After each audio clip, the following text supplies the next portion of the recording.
Alright, isang mabilisang fast break lang na vlog mga idol.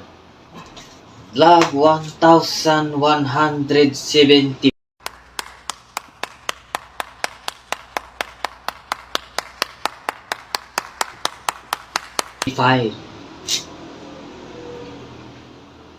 US Visa Renewal.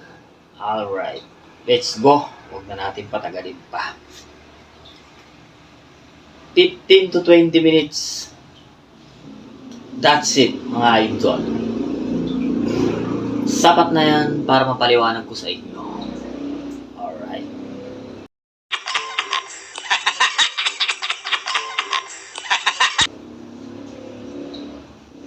Renewal ng US Visa. So, nag-expire yung US Visa ko ng 2021, 22, 23, 24, 25. More than 3 years na siya nakatingga kasi ang stampa ko is puro Italy, Europe.